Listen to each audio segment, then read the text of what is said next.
بسم اللہ الرحمن الرحیم الحمد للہ رب العالمین والصلاة والسلام علی اشرف الانبیاء وسید المرسلین سیدنا وحبیبنا محمد وعلی آلہ واہل بیتہ وصحبہ اجمعین اما بعد فقد قال اللہ تبارک وتعالی والفجر وليال عشر والشفع والوتر صدق اللہ العظیم۔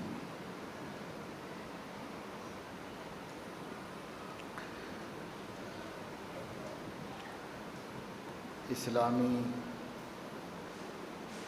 کیلنڈر کے اعتبار سے آنے والا مہینہ ذو الحج ہے، اسے ذی الحج بھی کہتے ہیں، ذو الحج بھی کہتے ہیں۔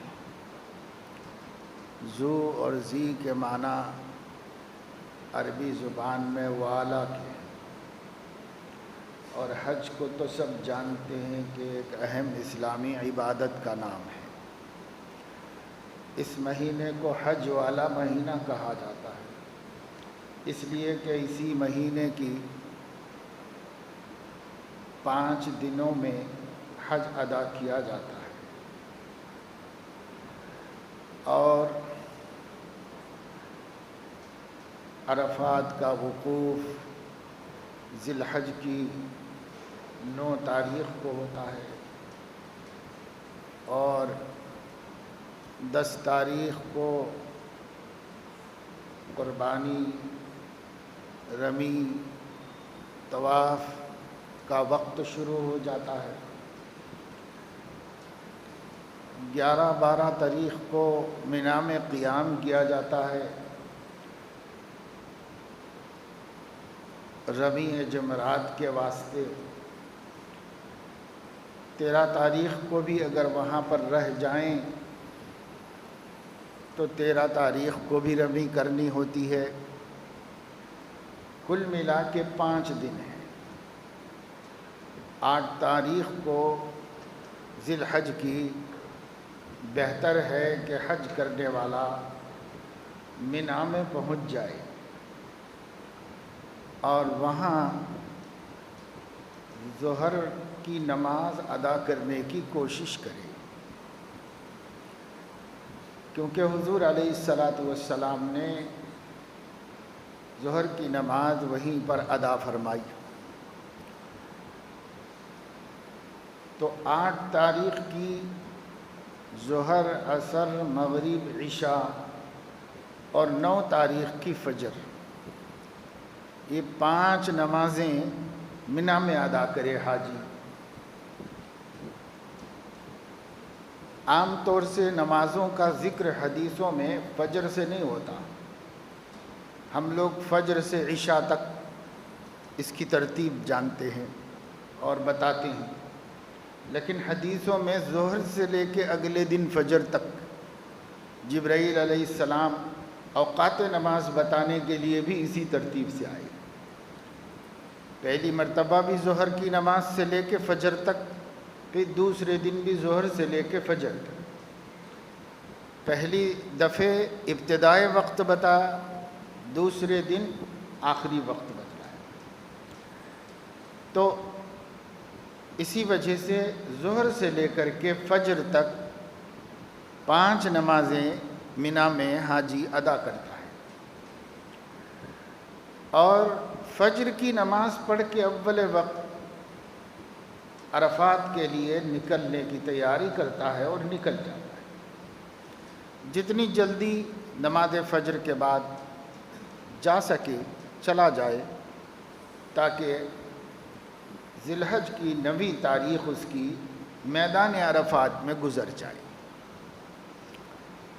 لیکن کم از کم ظہر کی نماز تک تو پہنچ ہی جانا چاہیے وہاں پر، اور آخری درجہ یہ ہے کہ چند لمحوں کے لیے صحیح وہ عرفات 9 تاریخ میں پہنچ جائے۔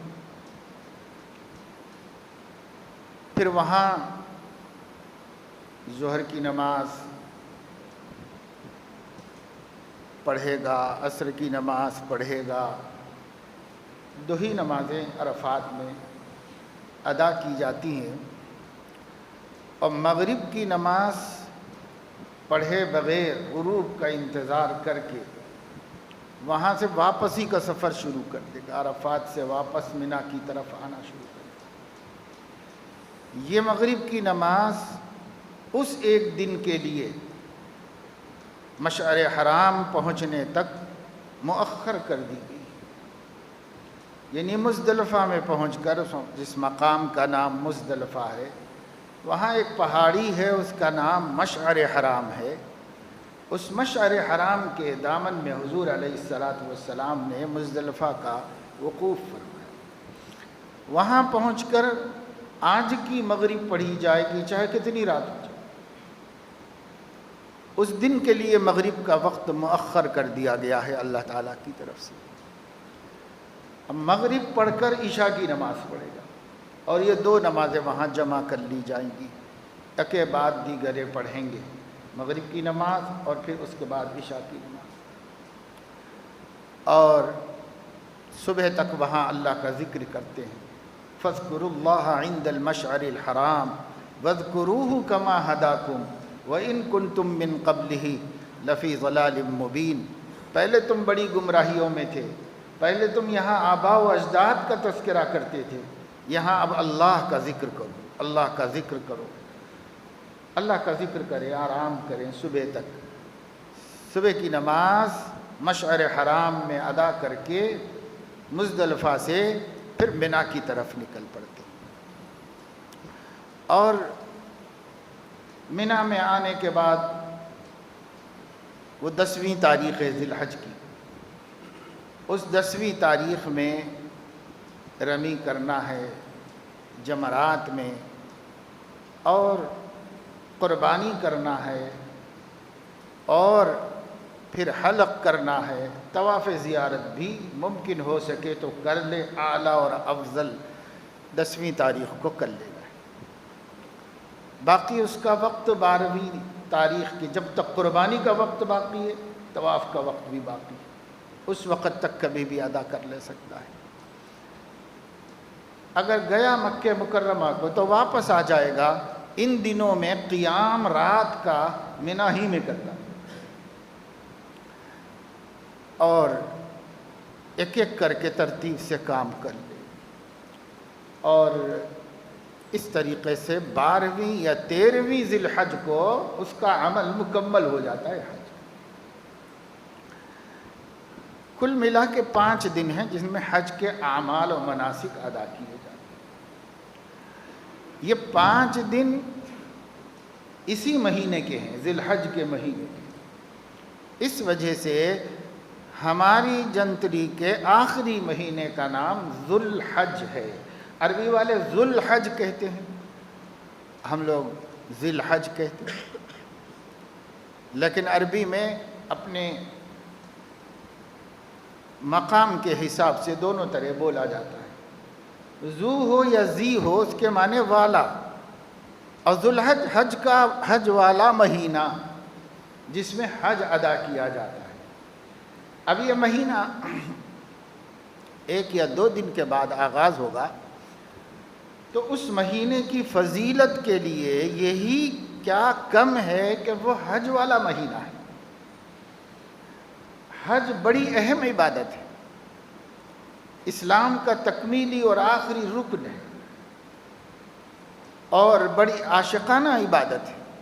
سال میں 1 مرتبہ مالدار پر فرض کی، ایسا مالدار جو وہاں تک جا سکتا ہو، اور وہ جو اخراجات ہیں وہ اخراجات پورے کر سکتا ہو، ضروری اخراجات، سفر کے اخراجات اور کھانے پینے کے اخراجات، اور پھر وہاں جا کر آنے تک بیوی بچوں کے اخراجات، یہ سب اس کے پاس جمع ہیں، تو اس کے اوپر حج فرض ہوتا ہے، اور زندگی میں 1 دفعہ فرض ہے، چاہے کتنی دفعہ کر لے، چاہے ہر سال کر لے، لیکن فرض اللہ کی طرف سے 1 ہی دفعہ۔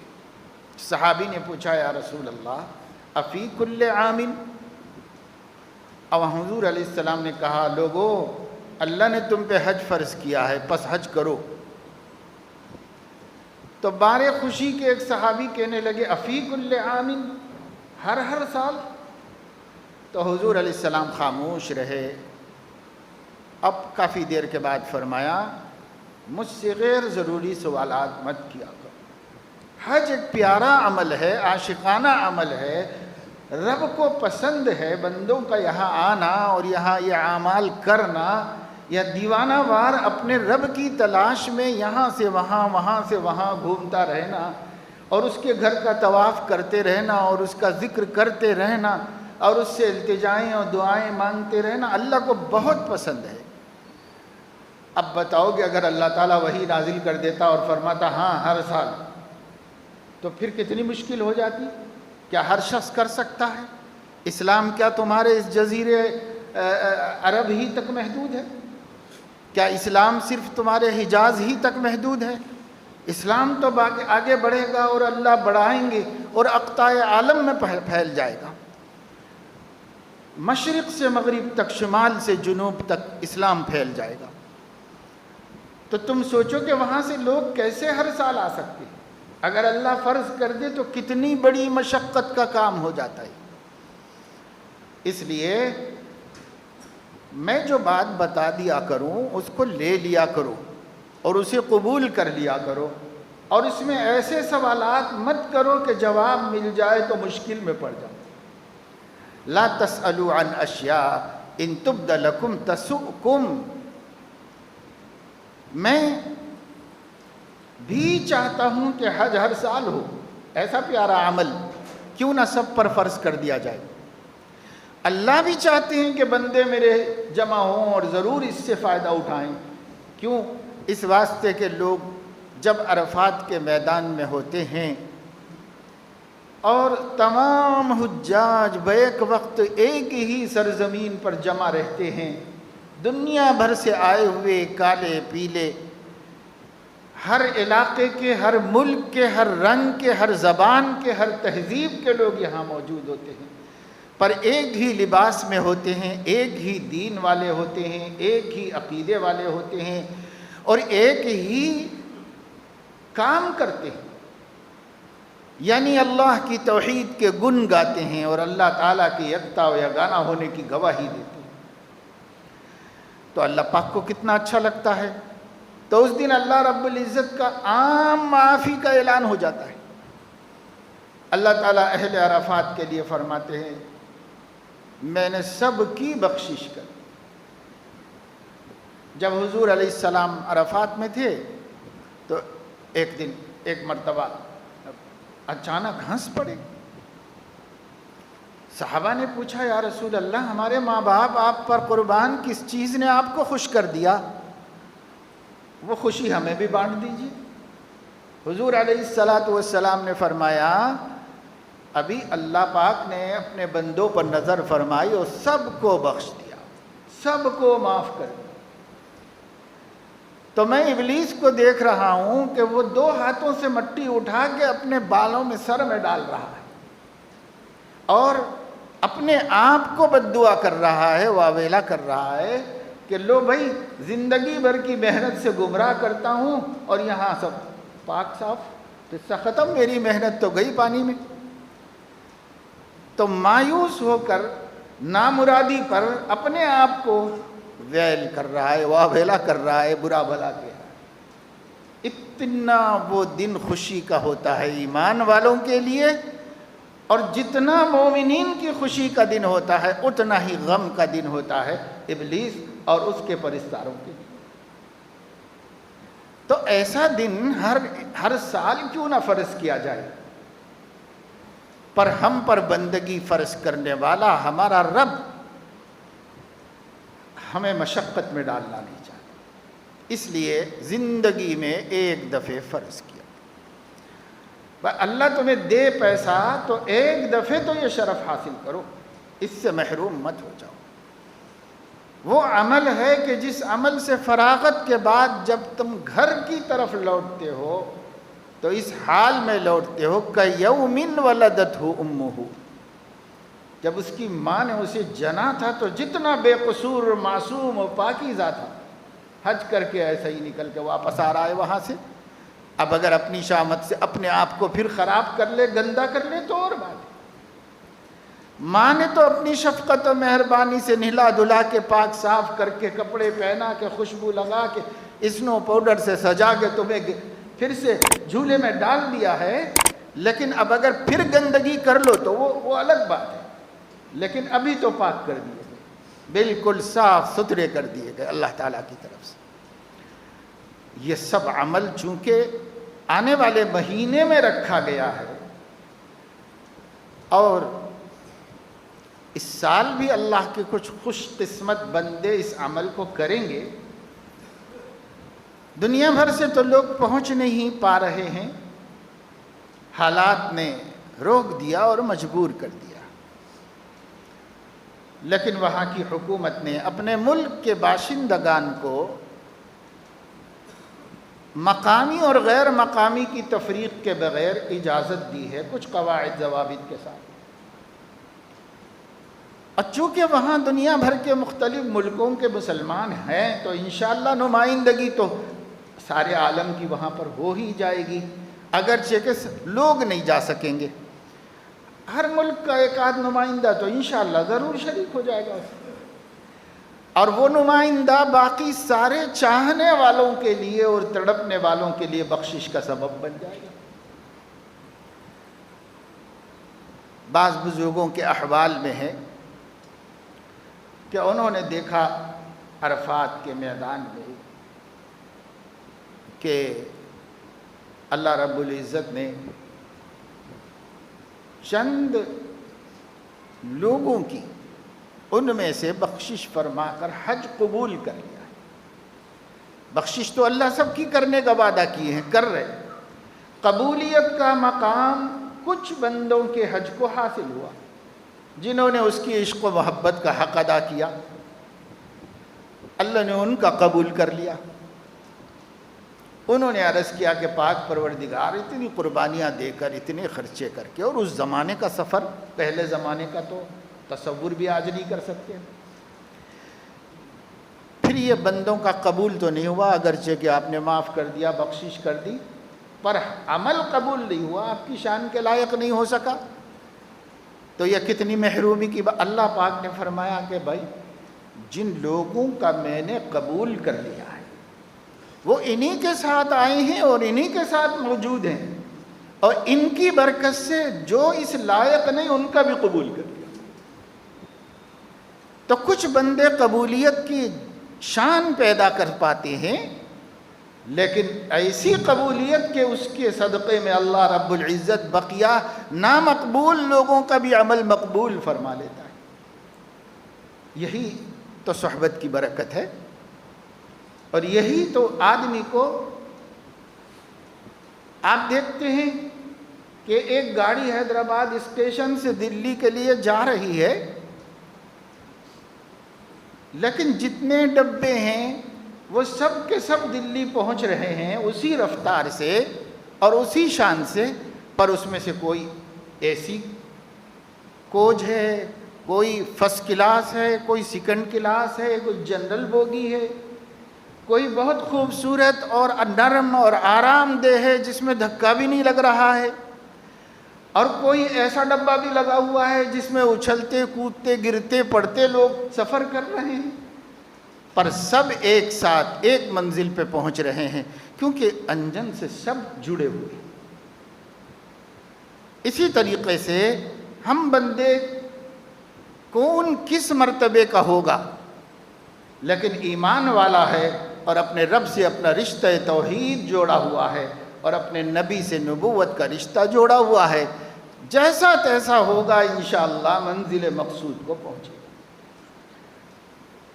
پر یہ رشتہ ٹوٹ جائے یا کمزور پڑ جائے تو ڈرنے کا یہ مقام ہے۔ آج کل جو فتنے چل رہے ہیں سرگرم عمل ہیں، انٹرنیٹ کے ذریعے سے اور زمینی حقائق میں، زمینی دنیاؤں میں، اس میں لوگ شکوک و شبہات میں مبتلا ہو کر اچھے خاصے مالدار، اچھے خاصے سمجھدار، اچھے خاصے تعلیم یافتہ، وہ اپنے عقیدوں میں شبہات میں پڑ گئے، گویا انہوں نے اپنے رب سے اور اپنے نبی سے رشتہ توڑ لیا ہے یا کمزور کر لیا۔ یہ ایک رشتہ جوڑ کے رکھو انجن سے، پھر عمل میں کتنے بھی کمزور ہوں گے پہنچیں گے انشاءاللہ منزل مقصود، خدا کے کرم کے حقدار ہو جائیں گے۔ وہ بڑے سے بڑے پاپی کو پہلے وہلے میں معاف کر دے، بلکہ یہ کہے کہ چلو میں حساب بھی نہیں لیتا، جاؤ جنت۔ اس کا بھی امکان ہے اور اس کا بھی وعدہ ہے، پر اسی کے لیے جس کا عقیدہ سلامت ہے اور جس کا ایمان محفوظ ہے، مضبوط ہے، اسی کے لیے۔ اس لیے بڑا مسئلہ اپنے ایمانوں کے تحفظ کا ہے، بڑا مسئلہ اس وقت گمراہیاں پھیلانے والوں اور دین کا کچومر بنانے والوں کی باتوں کا، ان کی تحریروں کا، ان کے آڈیوز کا، ان کے ویڈیوز کا اور ان لوگوں کے میسیجز کا اور پیغامات کا ہے، جو آج ہماری نسل کے بڑے حصے کو عقیدے سے ہٹا کر بدعقیدگی میں ڈال رہی ہے اور مذہب سے ہٹا کر دہریت میں ڈال رہی ہے۔ مجھے بہت ایسے نوجوانوں کے بارے میں علم ہے جو گلف میں کما رہے ہیں، جو اسٹیٹس میں رہ رہے ہیں، خوب پیسہ کما رہے ہیں، ماں باپ کو بھیج رہے ہیں، جائیدادیں بنائی جا رہی ہیں، ایک کے بعد ایک بلڈنگیں خریدی جا رہی ہیں۔ میں جانتا ہوں شخصی طور پر کوئی خاص حیثیت نہیں تھی، لیکن آج یہ ہے کہ حیدرآباد جیسے شہر میں 8-8 10-10 پوش ایریاز میں کروڑوں کے بنگلے جو انہوں نے اپنے بچوں کی کمائی سے خریدے ہیں، لیکن خود ان بچوں کا حال یہ ہے کہ انہوں نے لا مذہبیت اختیار کر دی، کوئی دین نہیں، کوئی عقیدہ نہیں، سب بیکار بات ہے۔ انسان ایک انسان ہے، وہ اپنے پیدائشی طور پر آزاد ہے، اس کو عقیدے کا پابند کرنا درست نہیں، اس کو تہذیب کا پابند کرنا درست نہیں، اس کو اخلاق کا پابند کرنا درست نہیں۔ انسان انسان ہے، جو چاہے کر لے، جیسے کوئی جانور پر قانون نہیں بنا رہا ہے اور جیسے کوئی حیوانوں کے لیے کوئی مذہب نہیں بنایا گیا ہے، انسان بھی ایک جاندار ہے، اس کے لیے کوئی مذہب نہیں اور کوئی قانون نہیں، وہ جیسے چاہے جیے، جتنا بیہودہ بن سکتا ہے بن جائے۔ اس کا پرچار ہو رہا ہے، اس کی طرف دعوت دی جا رہی ہے، بڑے سنہرے ٹائٹلز بنا کر، بڑے بڑے پیارے پیارے انداز میں اور بڑی بڑی رشوتیں پیش کر کے، لڑکیاں پیش کر کے، مال پیش کر کے، نوکریاں پیش کر کے، اس کا کام باقاعدہ طور پر ہو رہا ہے۔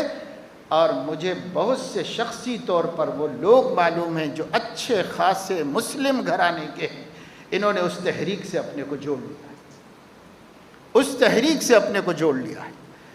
ماں باپ اس پر خوش ہیں کہ گلچرے اڑانے کے لیے پیسہ تو بھیج رہا ہے نا، پیسہ بھیج رہا ہے، مزے کریں گے، یہ فنکشن، وہ دعوت، یہ دعوت، کپڑے خریدی، شاپنگ، مارکیٹنگ، مالوں میں گھومنا اور جو ہے بڑی بڑی تفریح گاہوں میں جانا، پیسہ بھیج رہا ہے بچہ، اس لیے اسی میں خوش ہیں، اسی میں مگن ہیں۔ لیکن تمہارا بچہ تمہاری دنیا سنوار کر اپنی آخرت اجاڑ رہا ہے، تمہیں اس کی کوئی پرواہ نہیں، اس کی کوئی فکر نہیں۔ یاد رکھو مسلمانوں، ایک مسلمان ہونے کے ناطے ہمارے لیے ہماری آخرت سے بہتر ہماری دنیا نہیں ہے۔ پیارے آقا سے اللہ نے فرمایا وَلَلْآخِرَةُ خَيْرٌ لَكَ مِنَ الْأُولَى وَلَسَوْفَ يُعْطِيكَ رَبُّكَ فَتَرْضَى۔ اے میرے نبی، آپ کے لیے دنیا سے آخرت بہتر ہے، اور ان قریب آپ کا رب آپ کو اتنا عطا کرے گا کہ آپ راضی ہو جائیں گے، خوش ہو جائیں گے۔ وہ اللہ سے آخرت میں لے کے خوش ہونے کے واسطے دنیا کا سب کچھ چھوڑ دینے والے ہی عقل مند ہیں۔ ہمارے آقا نے سب کچھ چھوڑ دیا، اس لیے کہ اللہ نے فرمایا وَلَسَوْفَ يُعْطِيكَ رَبُّكَ فَتَرْضَى۔ اے نبی، مننے کے بعد آپ کا رب آپ کو اتنا خوش کر دے گا کہ آپ خوش ہو جائیں گے، اتنا دے گا، اتنا دے گا۔ اگر یہاں نہیں دیا تو پرواہ مت کرنا اس کی عادت۔ اور کبھی زندگی میں نبی نے ایک ٹکے کی محرومی کی پرواہ نہیں فرمائی، کبھی پرواہ نہیں کی اس کی۔ یہ کیا ہے آتی جاتی ظل زائل۔ ہمارے آقا کا نکاح پڑھاتے ہوئے خطبہ نکاح میں ان کے چچا ابو طالب نے، اگرچہ کہ مسلمان نہیں تھے اور اگرچہ کہ ابھی تک ہمارے آقا نے نبوت کا اعلان بھی نہیں کیا تھا، لیکن جو حقیقتیں ہوتی ہیں وہ سمجھدار لوگوں کے علم میں ہوتی ہیں۔ انہوں نے خطبہ دیا، ابو حضرت خدیجہ کے چچا نے، چچا زاد بھائی نے اپنی بہن کی طرف سے خطبہ دیا، اور ابو طالب نے اپنے بھتیجے کی طرف سے خطبہ دیا، اس زمانے کا کلچر۔ تو انہوں نے اپنی بہن کی تعریفیں کے پل باندھ دی، ان کی حسن کی تعریف کی، ان کی عفت کی تعریف کی، ان کی سمجھداری کی تعریف کی، اور ان کی دولت مندی کی بھی بے پناہ تعریف کی، کیونکہ بہت مالدار تھیں حضرت خدیجہ۔ لیکن ابو طالب نے جب دیکھا کہ اپنے ایک یتیم بھتیجے اور غریب چچا کے پاس پرورش پانے والے، جو اپنی محنت کی روزی خود کھاتا ہے، اس کا نکاح پڑھا رہا ہوں، تو کیا تعریف کروں؟ اخلاق کی تعریف کی۔ یہی خزانہ، یہی دولت نبی لے کر آئے تھے، اسی دولت کی تعریف کی ابو طالب نے، اور اس کے بعد مقابلہ دنیا کی دولت سے تھا تو اس کو رد بھی کر دیا اور فرمایا مال دولت کیا چیز ہے، وہ تو ایک ڈھلتا سایہ ہے، کبھی بھی ڈھل جائے، لیکن جو دولت میرے بھتیجے کے پاس خلق کریم کی ہے، یہ ایسا ابھرتا سورج ہے جو پورے عالم کو روشن کر دینے والا ہے، اور یہ وہ دولت ہے جس کو چوری نہیں ہے، جس پر ڈاکہ نہیں ہے، اور جس کو کوئی چھین نہیں سکتا۔ ہمیں اس کو ماننا چاہیے، ہمیں اس کو سمجھنا چاہیے، ہمیں اپنے بچوں کو اس کو سمجھانا چاہیے، اور ان کے ذہن میں بٹھانا چاہیے کہ بیٹا ہم وہ قوم ہیں جو فاقہ تو کر سکتے ہیں لیکن عقیدے کا سودا نہیں کر سکتے۔ اپنے ایمان کی ایک معمولی سی معمولی بات بھی اور اپنے نبی کی ایک چھوٹی سی چھوٹی سنت کا انکار نہیں کر سکتے، عمل نہ کر سکے الگ بات ہے، انکار نہیں کر سکتے، غلط نہیں سمجھ سکتے اس کو۔ ہم اپنے نبی کی، اور چاہے اس کے لیے فاقہ تو چھوٹی بات ہے، جان دینا پڑے تو بھی دے دیں۔ یہ یقین بچوں کا بچپن سے بنا کر ابھارنا ہے۔ ڈریے مت، آپ کے ڈرنے سے موت آپ کو چھوڑ کے نہیں جانے والی۔ ڈریے مت، ہر مومن ڈر رہا ہے کہ اگر میرے بچے دین پسند ہوں گے تو حکومت ان پر کیسز کرے گی، ان کی مخالفت کرے گی، اور ان کے دشمن ہو جائے گا امریکہ اور اسرائیل، ان کو لے جا کے صعوبت خانوں میں ڈال دے گا، اذیت خانوں میں ڈال دے گا۔ یہ تو قرآن کہتا ہے کہ سب کچھ ہوگا، تو اس سے ڈر کے تم کتنا بچاؤ گے؟ اب کہہ رہے ہیں بہت سارے روشن خیال لوگ، عقیدہ دل میں ہوتا ہے، ہم دل میں رکھ رہے ہیں۔ اچھا، دل میں ہی عقیدہ ہوتا تو پھر صحابہ کرام کو اتنی مصیبتیں اٹھانے کی کاہے کی ضرورت پڑی؟ عقیدہ دل میں ہوتا ہے مگر یہ پورا جسم اس عقیدے کو ظاہر کرنے کے واسطے ہے۔ اگر اس جسم پر وہ عقیدہ اندر کا ظاہر نہیں ہوتا تو پھر کیا فائدہ ہے؟ کبھی وہ عقیدہ بھی ختم ہو جائے گا۔ ایک دن یہ اسلام کے دشمن آپ سے کہیں گے کہ یہ بھی تم نے مانا، یہ بھی مانا، یہ بھی مانا، مگر ہم اتنے پہ تم سے راضی ہونے والے نہیں ہیں، وہ جو تمہارا عقیدہ ہے وہ بھی چھوڑ دو، تب ہم مانیں گے۔ تو جو لوگ یہاں تک آئے ہیں ان سے خطرہ ہے کہ یہ بھی کر کے دکھا دیں، اور جو لوگ پہلے سوال پر کہہ چکے ہیں کہ میرا ایمان اور میرا یقین اور میرا عقیدہ تو آپ بات بھی مت کیجئے، میرے آقا کی ایک سنت بھی میں نہیں چھوڑ سکتا تمہاری اس دنیا کے واسطے، پوری دنیا دے دو مجھے، میں ایک نہیں چھوڑ سکتا۔ یہاں سے بات جس نے بنائی ہے اپنی اولاد کی، اس کو کوئی نہیں ہٹا سکا رستے سے، اس کو کوئی نہیں بگاڑ سکا۔ جھک گئے لوگ مگر جھکا نہیں سکے اس کو۔ رہ گیا موت کا خطرہ، تو کیا بھائی موت آنے والی نہیں ہے؟ کتنا بچو گے موت سے، اور کتنا بچا لو گے اپنے بچوں کو؟ ہر طرح بے دین بنا کر، ہر طرح ایسا بنا کر بیٹی کو بیٹے کو کہ کوئی دیکھ کے پہچان نہ سکے کہ مسلمان ہے۔ اب نام بھی ایسے رکھ رہے ہیں کہ مسلمان ہونا سمجھ میں نہ آئے۔ کیا کیا کر کے بچاؤ گے؟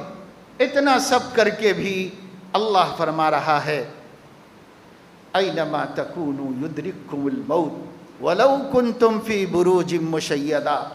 مضبوط قلعوں میں چھپ جاؤ، موت کی رسائی وہاں بھی ہے جناب، وہاں بھی پہنچ کے تمہیں موت اپنے ٹائم پہ دے گی، آگے پیچھے نہیں ہوگی کہ صاحب اس قلعے کی دیواریں توڑنے میں دیر لگ گئی، اس وجہ سے آپ کو مار نہیں سکے۔ اللہ نے مقرر کیا تھا یہ ٹائم، تو 2 گھنٹے زیادہ لگ گئے کہ فرشتے کو دیوار توڑ کے جانا پڑا اندر۔ آپ کہیں جا کے چھپ جاؤ، تحت الثری میں چلے جاؤ، 7 زمینوں کے نیچے۔ اللہ نے جو وقت مقرر کیا ہے لمحہ بھر ادھر ادھر نہیں۔ اذا جاء اجلهم فلا يستأخرون ساعة ولا يستقدمون۔ کہاں گیا قرآن؟ کہاں گئے قرآن کے عقیدے؟ کس کے سینوں میں ہیں؟ کس کی تربیت کی گئی ہے ان عقیدوں پر؟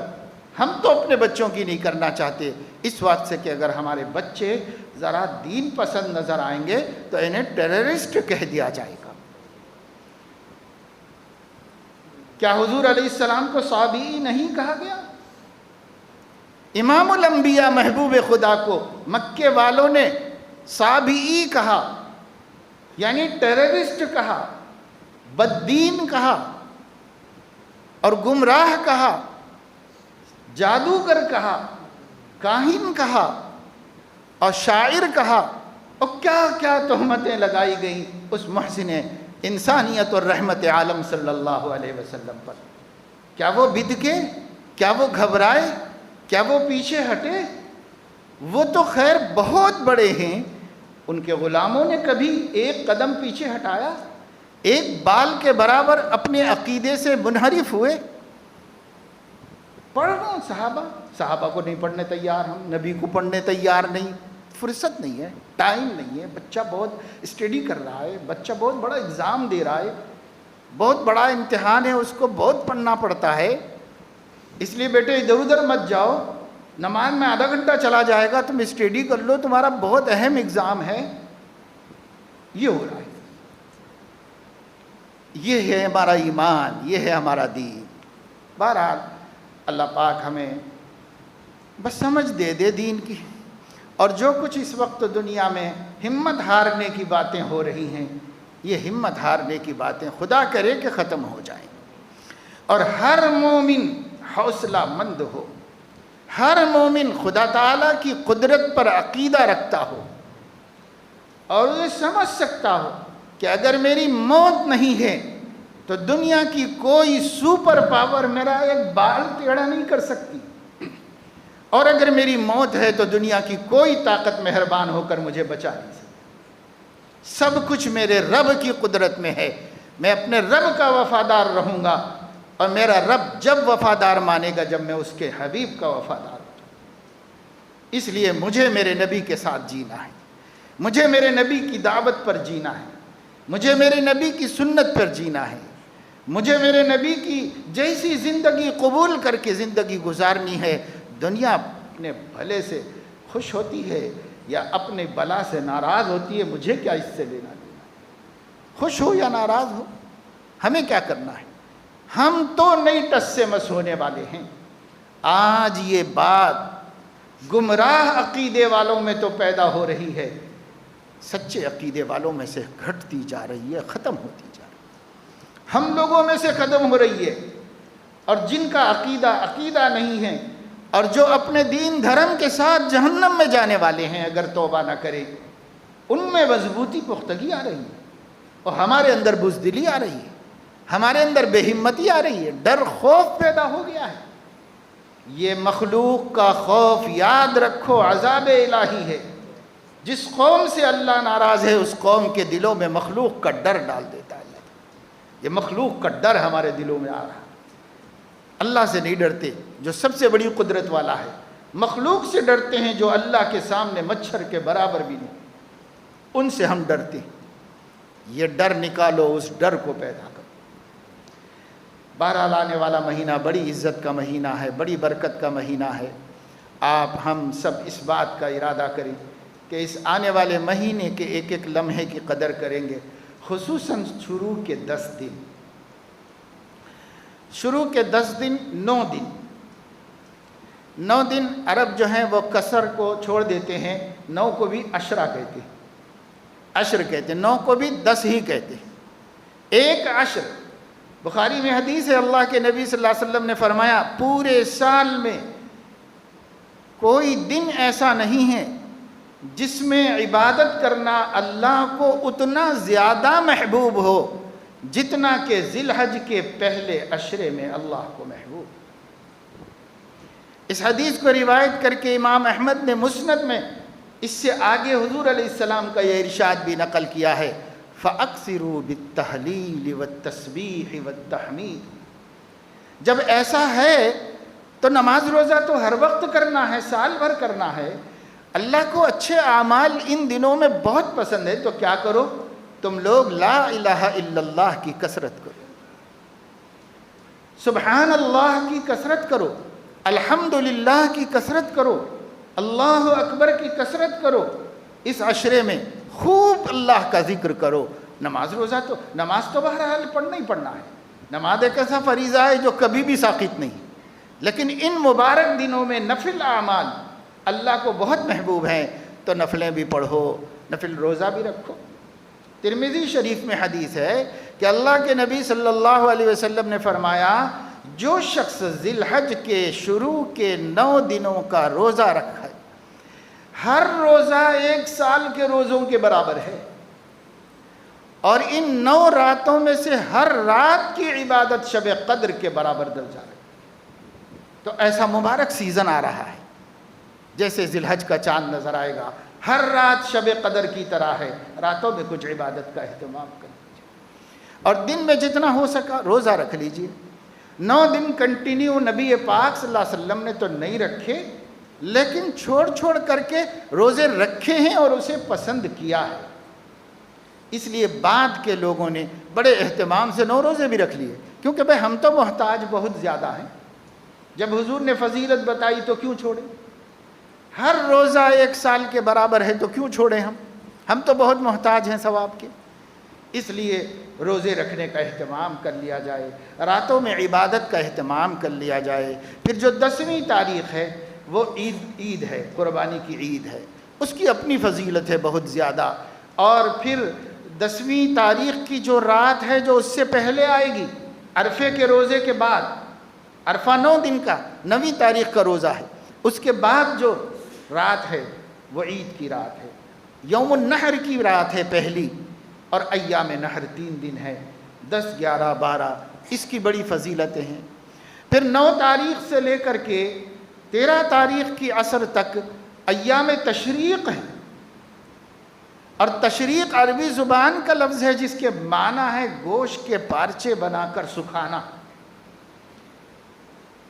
یہ دنوں میں تکبیر پڑھی جاتی ہے، اس تکبیر کا نام تکبیر تشریق ہے۔ وہ 9 ذی الحج کی فجر سے لے کر کے 13 ذی الحج کی عصر تک پڑھی جاتی ہے۔ تو یہ سب دن بڑی فضیلت کے دن ہیں، بڑے مبارک دن ہیں۔ ان دنوں میں وہاں حجاج اللہ کے گھر میں جمع ہوتے ہیں، خاص اللہ ان پہ عنایت کرتا ہے، اور اس حوالے سے پورے عالم کے مسلمانوں پر مہربان ہو جاتا ہے۔ اس لیے ان دنوں کی قدر کیجئے، فکر کیجئے، اوقات کو ضائع مت کیجئے، گناہوں سے بچنے کی کوشش کیجئے۔ جو دن مبارک ہوتے ہیں اس میں زیادہ گناہوں سے بچنا چاہیے، ہر طرح نظر کی حفاظت کیجئے، زبان کی حفاظت کیجئے، کسی پہ ظلم و زیادتی مت کیجئے، اپنے اللہ کو منانے کی فکریں کیجئے، دعاؤں کا اہتمام، دن میں ہو سکے تو روزہ اور رات میں عبادت جس قدر ممکن ہو۔ اللہ اپنے کرم سے سب کو توفیق نصیب فرمائے، آمین، وآخر دعوانا۔